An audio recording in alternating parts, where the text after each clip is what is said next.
There's been a huge victory scored in the fight for a living wage.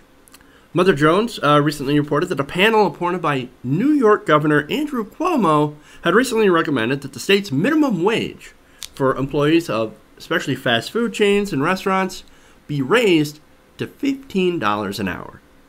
Oh, that's awesome. Oh, it's good to hear progress. Now, this recommendation comes 3 years after strikes by fast food workers in New York set up a national labor movement that actually led to a minimum wage being passed in several different cities, including Seattle, San Francisco, and Los Angeles.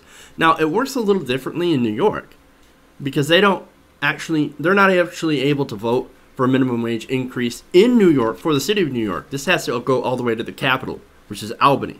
So, a little bit of a different dynamic. The city councils are not able to raise their own wages in New York. They've got, as I said, they got to go to the capital. Now, but it's looking good. Now, last year, Governor Cuomo convened a board to examine wages in the fast food industry. He took a look at it with all the protests and said, okay, well, let's take a look at the wages here. We've been hearing a lot that they're too low, that there's a problem, that people can't afford, basic things, rent, food, etc., with such a low minimum wage and a high standard of living in New York. I mean, it's incredibly expensive to rent an apartment in New York. Almost $3,000 to rent an apartment. That's nuts, right? Especially on what was $8.75 in New York, which is the current minimum wage. Now, as I said, Governor Cuomo convened this board to take a look at these wages and to take a look at, the wages that cover about 180,000 New Yorkers in the state. Now, the state's labor commissioner, Cuomo appointee, he's actually got the power to issue an order putting this proposal into effect. Now, if he approves a wage hike, these fast food workers will actually get a 70% wage raise effective by 2018 in New York and 2021 in the rest of the state. Oh, isn't that amazing? Look at that.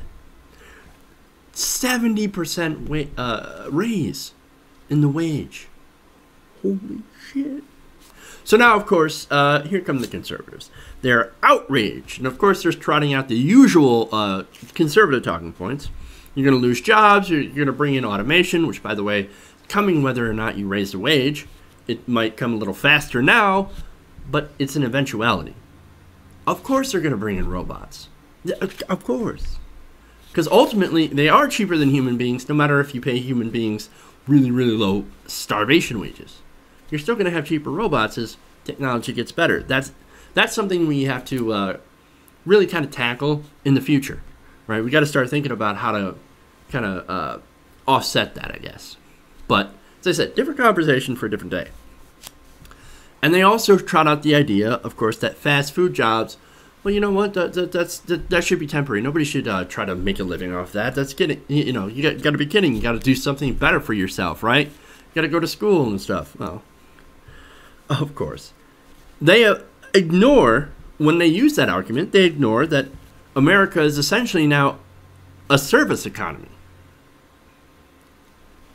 where pretty much all we do is fast food jobs and service jobs, retail. I mean, look at Walmart. Walmart is the United States, I think, biggest employer, biggest private sector employer, employing over 1 million people. That's huge. And of course, they pay about $8 to $9 an hour as well for their jobs. Service sector, man. Obviously, these wages are not good enough. And we've seen that. Now, as I said, they're also against the idea, conservatives, against paying someone a living wage for all these different reasons. Oh, they're going to drive businesses out of the state. It's going to destroy businesses, it's going to destroy everything, and then there's going to be nothing left but a giant crater where America was. That's how bad it's going to be. The end of America. I love the idea that somehow paying somebody a living wage. And by the way, this isn't the government paying anyone. This is private corporations paying somebody a living wage. This isn't a government handout. This is the government saying, hey, you know, we're tired of subsidizing your lazy ass. So here's what we're going to do. And I mean lazy ass as far as like corporations, right? Or I should say greedy ass. We're tired of, you know, covering you because you decide not to work, not to pay your employees enough money to survive. You should pay it.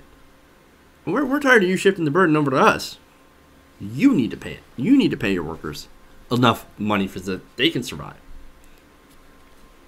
And somehow conservatives are like, no, we want to subsidize corporations. We love corporations. Corporations are better people than people, damn it. Amazing. Now, okay, if all that's true, explain this. How is raising the wage for 180,000 people, right? That's how many people will be affected by this in New York. How's it going to destroy the economy for the other millions of people living in New York? Now, as far as I know, they did this in Seattle. And guess what? Seattle didn't implode. It didn't fall off the United States. There weren't like giant earthquakes, or there wasn't anything horrible. Jobs did not flee to like Kansas or something. No, everything is actually doing pretty good. Seattle seems to be doing quite well. So I don't know where you're getting this. Companies that are successful in Seattle are still successful, and actually they're becoming more successful. You know why? Because people actually have money to spend.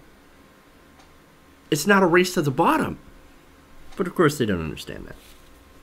Now, another thing too. Look, if you run a business, right? If you're running a business that regularly gives CEOs and other executives $1 million bonuses and salaries every year, which is in the case of McDonald's, you can't exactly justify paying your workers a starvation wage. Remember, there's a time when the pay gap between the workers and the CEOs was actually somewhat more sane. Obviously, CEOs and executives are going to make more money. Nobody disputes that. Everybody thinks that it's fine. You know, they take more of the risk, and they should get more of the reward. Nobody is complaining about that. What we're complaining about is how wide that rift has become. We're complaining about the fact that CEOs make 331 times more money than the workers. That's the problem. That's what we're complaining about. They take home 331 times more in compensation than the workers. There's something really, really wrong with that. And by the way, also, I want to mention, American workers are so incredibly productive now that if wages had actually kept up with productivity, the minimum wage would actually be about $21.60. Imagine the minimum wage being $21.60. Conservative heads just exploded. And now we're going to have to hire somebody at $15 an hour if you're in New York to go and clean that up. But of course, instead of the workers getting paid for that productivity, that instead comes out of their pockets and goes right into the pockets of CEOs. So all your productivity in America, and it's not just from workers, it's automation, of course, better business practices, as well as Americans working harder and longer. All that money, it's getting taken from your pocket and put into somebody else's pocket, the CEOs and executives, and it's not a stretch to say that a lot of that money also will end up in the pockets of politicians that, guess what, vote against raising the minimum wage. While ironically also basically never failing to vote to raise their own wages. Ironic, right? I guess they think they're so important.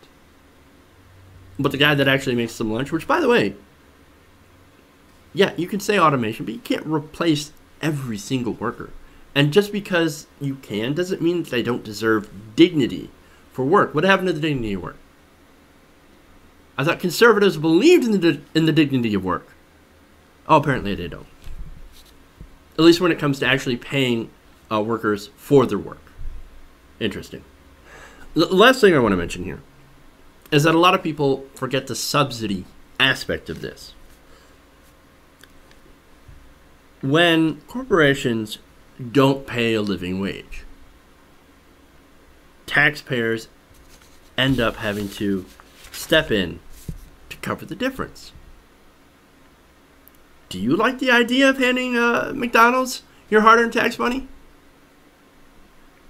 In essence, that's what you're doing. You're giving places like Walmart money in the form of social welfare programs that make up the wages that they should have been paying their employees at the beginning. These corporations are depending on you to make up the difference, and that just means that they're taking money right out of your pocket. And that doesn't even include all the awesome tax breaks and incentives that they get for just doing business. This is an absolute boondoggle. You are getting screwed. You are getting fucked over by these corporations, by these multinational businesses, which, by the way, they don't have any allegiance to America. They regularly go overseas. And the ironic thing about places like McDonald's that actually do have stores overseas is that in places like Denmark and Norway, their minimum wage is over $20 an hour. And they're doing awesomely. They're doing just fine. Look, you want to fix this problem? Well, we can start by stopping these huge multinational corporations from getting away with paying their employees so little, while those at the top get everything. And we can do that by giving America a raise.